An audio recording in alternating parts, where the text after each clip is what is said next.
Adiyogi Divya Darshanam. Adiyogi Divya Darshanam is a profound depiction of Adiyogi's unparalleled contribution to humanity, the science of yoga. You can witness this wondrous and powerful video imaging show every day at 7 p.m. For a better experience, please remain seated in the seating area. Drone the Kindly avoid standing during the show.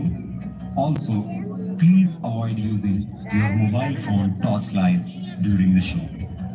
There will be an offering of Aarati to the Yogeshwar Linga after Adiyogi Divya Darshanam.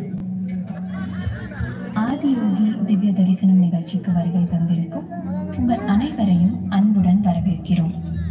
Adiyogi Sivan யோக அறிவியலை சப்தரிஷிகளுக்கு வழங்கிய வரலாற்று நிகழ்வையும் அர்த்தநாரீஸ்வரராக அமர்ந்த பின்னணியையும் சப்தரிஷிகள் புனிதமான யோக அறிவியலை உலகமெங்கும் கொண்டு சென்ற நிகழ்வையும் கண்கவர் 3D ஒளிக்காட்சியாக வழங்குகிறது ஆதியோகி திவ்ய தரிசனம். இந்த நிகழ்ச்சி அனைத்து நாட்களின் போதும் நடைபெறும். இந்த 3D காட்சியின் சிறந்த ஒளி அனுபவத்தை பெறுவதற்கு புல்தரையில் அமர்வதை தவிர்க்கவும். சில நிமிடங்களே நடக்க இருக்கும் இந்த நிகழ்வினை அனைவரும் அமர்ந்து ரசிக்கிறோம். நிகழ்ச்சியின் போது உங்கள் செல்போன் டார்ச் லைட்டுகளை உபயோகிப்பதை தவிர்க்கவும். நிகழ்ச்சியின் முடிவில் யோகேஸ்வர லிங்கத்திற்கு ஆரத்தி நடைபெறும். இன்றைய நிகழ்வு இசை நிகழ்ச்சியுடன் இனிதே தொடங்க உள்ளது.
వీళ్ళందరూ వెయిట్ చేస్తారు ఫ్రెండ్స్.